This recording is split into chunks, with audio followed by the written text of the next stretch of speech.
এই সরকার হয়তো ভুলে গিয়েছে এই সরকার হচ্ছে একটি বিপ্লবী সরকার।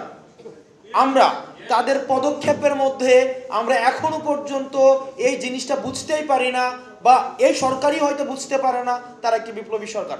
তাদেরকে বুঝতে হবে, এই সরকারে যারা রয়েছে তাদেরকে অনুধাবন করতে হবে। এই সরকার কোনো সংবিধান মেনে আসেনি, এই সরকার কোনো নিয়ম মেনে আসেনি।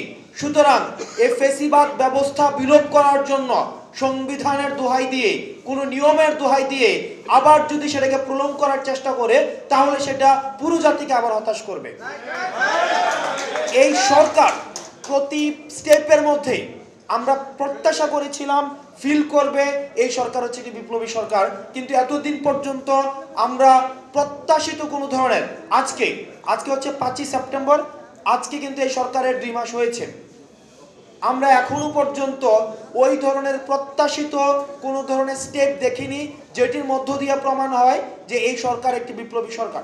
এখন এই গভর্নমেন্ট এসে বিডিআর বিদ্রোহের বিচার নিশ্চিত করার জন্য কি ধরনের পদক্ষেপ নিয়েছে সেটা এই 2 মাস আমরা যথেষ্ট সময়, আমরা মনে করি তাদেরকে এখন আমাদের প্রশ্ন করার সময় এসেছে যে বিডিআর বিদ্রোহের বিচার নিশ্চিত করার জন্য আপনারা কি কি পদক্ষেপ নিয়েছেন। আওয়ামী ফ্যাসিজমের একটা ধরন ছিল।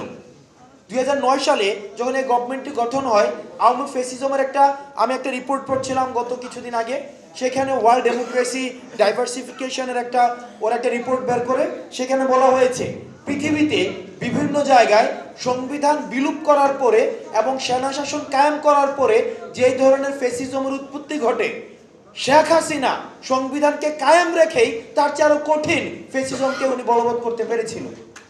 তো যেই সংবিধান আমাদেরকে একটা ফ্যাসিস্ট ব্যবস্থা কাঠামোকে আমাদেরকে উপহার দিয়েছে, এই সংবিধানকে বিদ্যমান রেখে আমরা আশা করতে পারি না যে আমাদের বিডিআর বিদ্রোহ থেকে শুরু করে এই সরকারের আমলে যত অপশাসন হয়েছে সেই অপশাসনগুলোর বিচার আমরা নিশ্চিত করতে পারবো।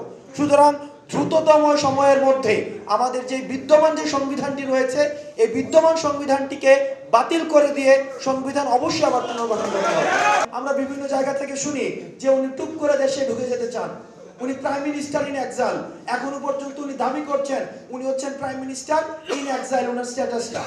কিন্তু দ্রুততম সময়ের মধ্যে বিগত যে 3টা সংসদ ছিল, এই 3টা সংসদকে কেন অবৈধ ঘোষণা করা হবে না? কারণ কনস্টিটিউশনে ছিল যে ডেমোক্রেসিকে আমাদেরকে সর্বোচ্চ জায়গায় রাখতে হবে। তারা যেহেতু ডেমোক্রেসি হত্যা করেছে এবং হত্যা করার কাজে অংশগ্রহণ করেছে, সুতরাং এই 3টা সংসদে যারা ছিল তাদেরকে রাষ্ট্রদ্রোহী মামলা দিতে হবে। তাদের সংসদ সদস্য কেন অবৈধ ঘোষণা করা হবে না? এবং সংসদ সদস্য হিসেবে যে সুযোগ সুবিধাগুলো নিয়েছে সেগুলোকে আবার রাষ্ট্রে ফেরত দিতে হবে। কারণ